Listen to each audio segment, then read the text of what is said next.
राजा और मूर्तिकार की कहानी। एक बार की बात है, उधमपुर नामक राज्य में एक राजा रहता था जो कि अपनी रानी को बहुत ज्यादा प्यार करता था। राजा अपनी रानी के बिना एक पल भी नहीं रह पाता था। धीरे धीरे समय बीतता गया।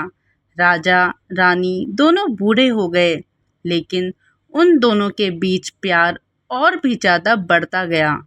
कुछ समय बाद रानी की तबीयत खराब होने लगती है। राजा अपनी रानी का इलाज बड़े से बड़े वैद्य से करा रहा था, लेकिन बीमारी ठीक ही नहीं हो रही थी, जिसके कारण एक दिन रानी की मृत्यु हो जाती है।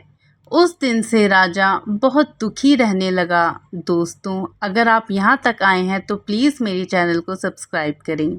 चलते हैं कहानी की ओर। राजा के अधिकारियों ने सोचा, क्यों ना एक रानी की प्रतिमा बनवाकर दरबार में लगा दी जाए, जिसे देखकर राजा अपने गम को थोड़ा बहुत भुला सके। राज्य की सबसे बड़ी नदी के किनारे से एक बड़ा और शानदार पत्थर मंगवाया गया। इसके साथ ही पूरे राज्य में यह घोषणा कर दी गई कि इस पत्थर से रानी की प्रतिमा जो भी बनाएगा उसे 100 स्वर्ण मुद्राएं दी जाएगी।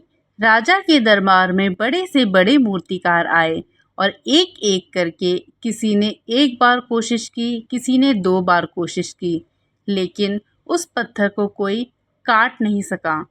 उस राज्य के सबसे बड़े मूर्तिकार को बुलाया गया। उसने उस पत्थर को देखा और राजा से कहा, मैं यह प्रतिमा बना दूंगा। मूर्तिकार ने अपने हथौड़े से पत्थर को लगभग 100 बार तोड़ने की कोशिश की, लेकिन वह पत्थर टूटा नहीं। उस मूर्तिकार ने कहा कि इस पत्थर से मूर्ति नहीं बन पाएगी। यह बोलते हुए पत्थर को वापस कर दिया गया। राज्य के सभी लोग निराश हो गए, क्योंकि वह राज्य का सबसे बड़ा मूर्तिकार था। सभी सोचने लगे कि इस मूर्तिकार से यह मूर्ति नहीं बन पाई तो कोई और नहीं बना सकता। तभी वहीं पर एक छोटा मूर्तिकार राजा के सामने आया और उसने राजा से कहा, महाराज, एक प्रयास मैं भी करना चाहता हूँ, अगर आपकी इजाज़त हो तो। राजा ने सोचा कि चलो इसको भी एक मौका दे देते हैं।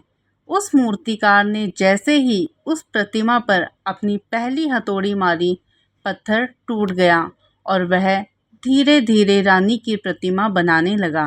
राजा ने सोचा काश राज्य के सबसे बड़े मूर्तिकार ने हार ना मानी होती, एक और कोशिश की होती। दोस्तों, अगर आप यहाँ तक आए हैं तो प्लीज़ मेरे चैनल को सब्सक्राइब करें। चलते हैं अपनी कहानी की ओर। लेकिन अगर मूर्तिकार के नज़रिए से सोचें तो क्या प्रयास का कोई अंत होना चाहिए या फिर अंतहीन प्रयास करते रहना चाहिए? इस कहानी से हमें यह सीख मिलती है कि हमें कभी भी हार नहीं माननी चाहिए। हमें यही सोच रखनी चाहिए कि एक और प्रयास करके देखते हैं।